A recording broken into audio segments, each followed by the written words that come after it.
Muito bem, a gente vai para a pauta número 5. É o seguinte, um dia após, que tem a ver, aliás, com essa pauta, porque também se refere lá a Alerj, lá no meu Rio de Janeiro. Alô, povo fluminense, povo carioca, vocês precisam ficar mais ligados na sua Assembleia Legislativa, que acontece de tudo lá dentro, hein? Olha só essa.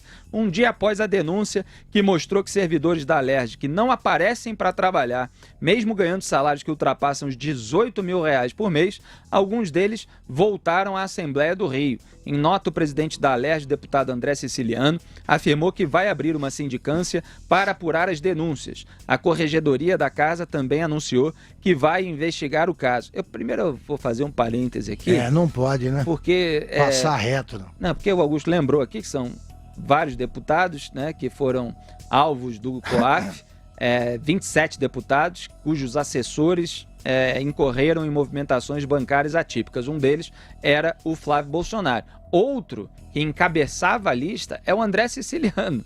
É o atual presidente da Alerj. Na época era presidente interino, acabou eleito. A Alerj é um negócio incrível, né? O Jorge Pisciani era presidente, foi preso.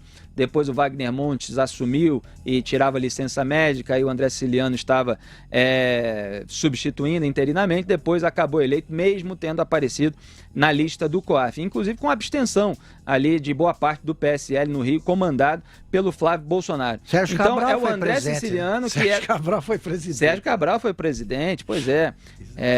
Então é o André Siciliano que está na lista do COAF, que está pedindo para apurar a denúncia de servidores fantasmas, né? Só para deixar claro aqui o contexto da Alerj, que é essa confusão toda. Muito bem, então a Corregedoria da Casa também anunciou que vai investigar o caso. Entre os servidores citados na reportagem do Globo, da Globo, 6 tinham sobrenomes conhecidos na política fluminense: Nader, Cosolino e Dawaire. A Alerj tem atualmente 5.030 funcionários comissionados e 613 servidores ativos. É muita gente, é muita gastança de dinheiro público. São quase 6 mil pessoas que trabalham entre o Palácio Tiradentes, sede do Poder Legislativo, o prédio anexo, local onde ficam os gabinetes, e as bases eleitorais dos deputados. Grande parte desses funcionários efetivos foi contratada antes da Constituição de 1988 e, portanto, sem concurso público. Os funcionários da Alerj têm sua frequência de trabalho checada por uma ficha de ponto. Só os deputados contam com um leitor biométrico para confirmarem presença no plenário da Casa. A Alerj informou que estuda uma maneira de criar um sistema eletrônico para o ponto dos funcionários. Agora, né? Agora que foi todo mundo descoberto. Todo mundo não, né? Alguns, né? Em outubro, os deputados aprovaram um projeto para trazer mais transparência à Assembleia Legislativa. A partir de abril, a Alerj terá que especificar em quais gabinetes trabalham os servidores comissionados e efetivos. Meu Deus. Muito bem. Augusto Nunes, então a gente está falando disso em todas as esferas, né? É bom a gente dar um panorama geral. Esfera municipal, estadual, federal, o excessivo número de assessores e esses casos em que o sujeito mora em outra cidade, mas é assessor, mora em outro estado e é assessor, às vezes mora até em outro país e, no entanto, está lá recebendo de uma assembleia. E é claro que esse tipo de coisa é um absurdo, e principalmente quando o sujeito, mesmo que remotamente, não está prestando serviço nenhum, nem comprovando qualquer contribuição que possa dar. O que deve levar em conta os que nos acompanham, os ouvintes, os espectadores? Esse dinheiro é nosso, esse dinheiro sai do povo, do bolso do povo, né? Essas instituições não são entidades lucrativas.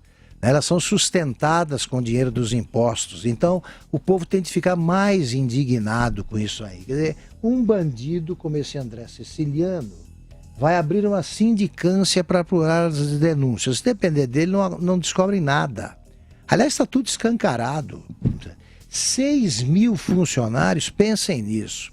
Mas, olha, centenas de municípios brasileiros têm essa população. É uma cidade. Eu me lembro que há mais ou menos 30 anos, né, trabalhava na Veja. Na minha primeira passagem pela Veja, uma reportagem da revista mostrou que havia 12 mil funcionários na gráfica do Congresso. Eu quase caí para trás. 12 mil numa gráfica. A gráfica da Abril, que era grande, era uma brincadeira, uma piada, né, quanto ao número de funcionários que havia lá e comparado com o que havia, o número de funcionários do Congresso. Agora, vem essa Assembleia Legislativa que é perfeita. O poder legislativo é fundamental, é indispensável, né? Um dos 3 poderes. Uma Assembleia como essa, aí o pessoal começa a falar, você fecha porque não faz falta. É difícil contra-argumentar, porque só tem bandido. Eles ficam empregando todo mundo, ninguém trabalha. Tá? Fazem essa farra com dinheiro público num país que tem ainda mais de 11 milhões de desempregados. Então é muita safadeza, né? Esse Ceciliano não vai apurar nada. Tem que investigar essa turma aí, tem que punir. Eles deveriam voltar para a cadeia de onde saíram injustamente.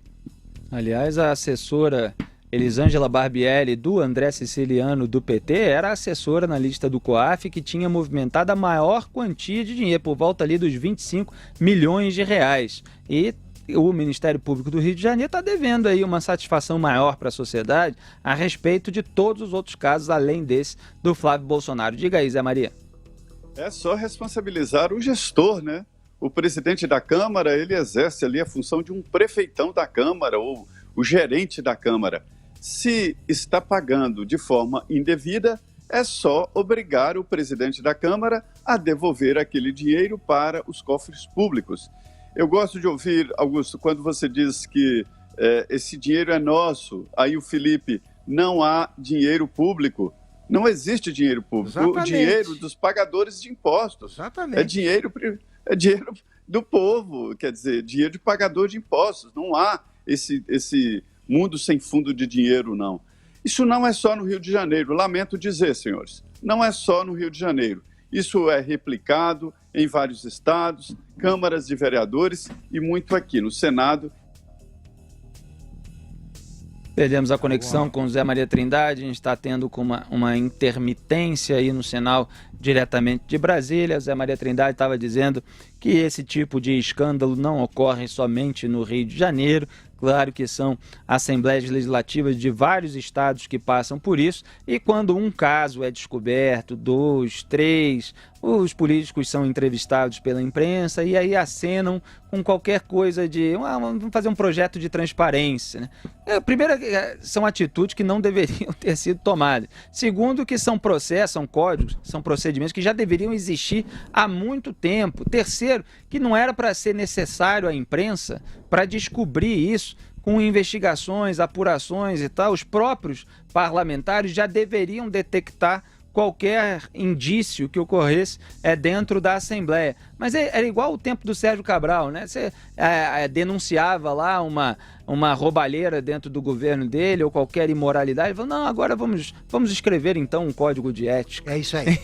Fazia ele se proibir de fazer algumas coisas. Exatamente. Não, a partir de agora nós vamos respeitar. Tem um código de ética aí que foi escrito um tempinho atrás, chama 10 Mandamentos, por exemplo, poderia seguir, né? Mas esse pessoal não, tá sempre querendo escrever um novo código de ética para fingir que está tomando alguma atitude enquanto continua cometendo imoralidades, quando não ilegalidades. Olha só, Felipe, há pouco tempo, o presidente do PT, que era o Rui Falcão, ele era presidente do PT e deputado estadual. E primeiro secretário. Sempre ficava com o PT a primeira secretaria num acordão com o PSDB. Não sei se isso continua. Pois bem, ele, como presidente do PT, passava os 3 dias da semana, também era uma semana de parlamentar, né?